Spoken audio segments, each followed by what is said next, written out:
Hello, friends and neighbors. Welcome to the Sunny Side of Life Bible in a Year experience. Join me each day as I read the Bible from start to finish. I'm reading from the Life Application Study Bible, New Living Translation, published by Tyndale House Publishers. I pray this daily reading will bless you as much as it does me. So let's get started. March 21st, 1 Samuel chapters 7 through 9. So the men of Kiriath-Jearim came to get the ark of the Lord. They took it to the hillside home of Abinadab and ordained Eleazar his son to be in charge of it. The ark remained in Kiriath-Jearim for a long time, 20 years in all. During that time all Israel mourned because it seemed the Lord had abandoned them. Then Samuel said to the people of Israel, "If you want to return to the Lord with all your hearts, get rid of your foreign gods and your images of Ashtoreth. Turn your hearts to the Lord and obey Him alone. Then He will rescue you from the Philistines." So the Israelites got rid of their images of Baal and Ashtoreth and worshipped only the Lord. Then Samuel told them, "Gather all of Israel to Mizpah, and I will pray to the Lord for you." So they gathered at Mizpah, and in a great ceremony drew water from a well and poured it out before the Lord. They also went without food all day and confessed that they had sinned against the Lord. It was at Mizpah that Samuel became Israel's judge. When the Philistine rulers heard that Israel had gathered at Mizpah, they mobilized their army and advanced. The Israelites were badly frightened when they learned that the Philistines were approaching. "Don't stop pleading with the Lord our God to save us from the Philistines," they begged Samuel. So Samuel took a young lamb and offered it to the Lord as a whole burnt offering. He pleaded with the Lord to help Israel, and the Lord answered him. Just as Samuel was sacrificing the burnt offering, the Philistines arrived to attack Israel. But the Lord spoke with a mighty voice of thunder from heaven that day, and the Philistines were thrown into such confusion that the Israelites defeated them. The men of Israel chased them from Mizpah to a place below Bethkar, slaughtering them all along the way. Samuel then took a large stone and placed it between the towns of Mizpah and Jeshanah. He named it Ebenezer, which means the stone of help, for he said, "Up to this point, the Lord has helped us." So the Philistines were subdued and didn't invade Israel again for some time. And throughout Samuel's lifetime, the Lord's powerful hand was raised against the Philistines. The Israelite villages near Ekron and Gath that the Philistines had captured were restored to Israel, along with the rest of the territory that the Philistines had taken. And there was peace between Israel and the Amorites in those days. Samuel continued as Israel's judge for the rest of his life. Each year he traveled around, setting up his court first at Bethel, then at Gilgal, and then at Mizpah. He judged the people of Israel at each of these places. Then he would return to his home at Ramah, and he would hear cases there too. And Samuel built an altar to the Lord at Ramah. As Samuel grew old, he appointed his sons to be judges over Israel. Joel and Abijah, his oldest sons, held court in Beersheba. But they were not like their father, for they were greedy for money. They accepted bribes and perverted justice. Finally, all the elders of Israel met at Ramah to discuss the matter with Samuel. "Look," they told him, "you are now old, and your sons are not like you. Give us a king to judge us like all the other nations have." Samuel was displeased with this request and went to the Lord for guidance. "Do everything they say to you," the Lord replied, "for they are rejecting me, not you. They don't want me to be their king any longer. Ever since I brought them from Egypt, they have continually abandoned me and followed other gods, and now they are giving you the same treatment. Do as they ask, but solemnly warn them about the way a king will reign over them." So Samuel passed on the Lord's warning to the people who were asking him for a king. "This is how a king will reign over you," Samuel said. "The king will draft your sons and assign them to his chariots and his charioteers, making them run before his chariots. Some will be generals and captains in his army. Some will be forced to plow in his fields and harvest his crops, and some will make his weapons and chariot equipment. The king will take your daughters from you and force them to cook and bake and make perfumes for him. He will take away the best of your fields and vineyards and olive groves and give them to his own officials. He will take 1/10 of your grain and your grape harvest and distribute it among his officers and attendants. He will take your male and female slaves and demand the finest of your cattle and donkeys for his own use.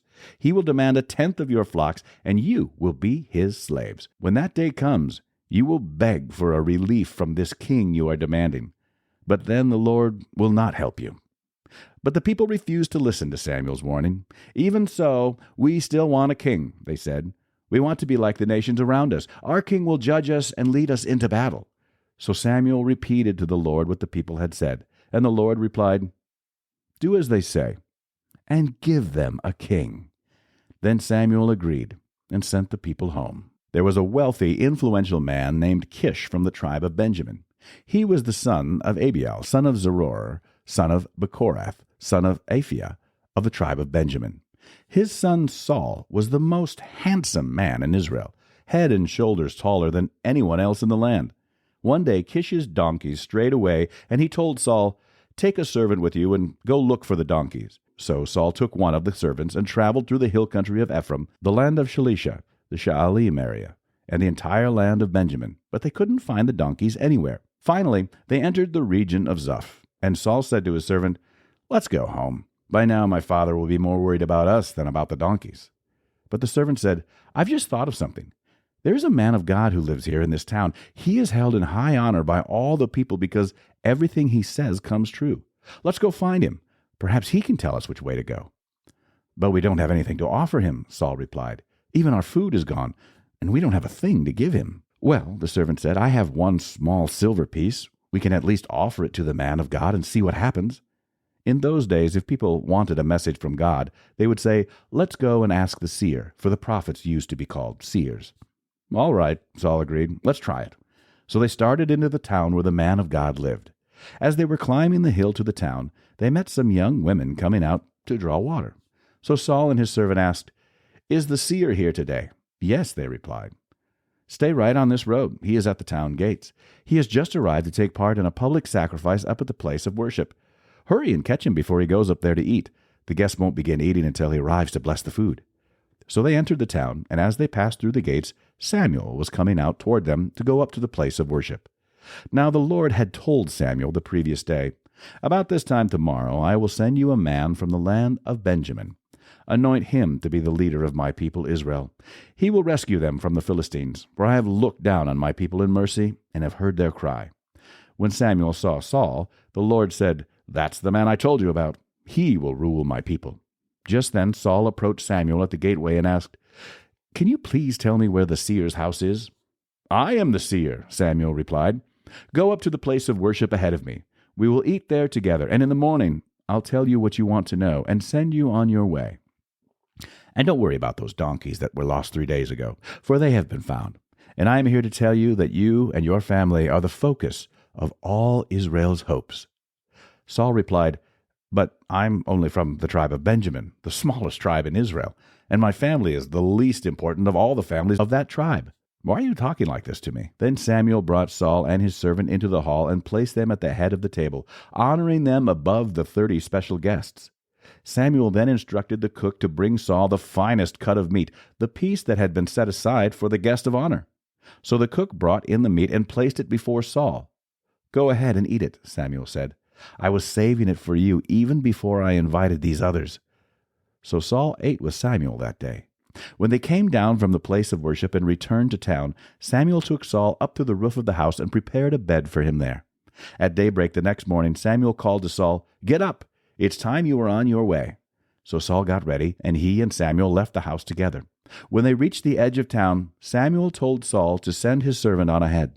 After the servant was gone, Samuel said, "Stay here, for I have received a special message for you from God." That's it for today, friends. Feel free to read ahead on your own. Before I go, let's share the Lord's Prayer together.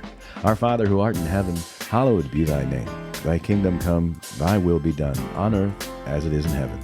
Give us this day our daily bread, and forgive us our trespasses, as we forgive those who trespass against us. Lead us not into temptation, but deliver us from evil.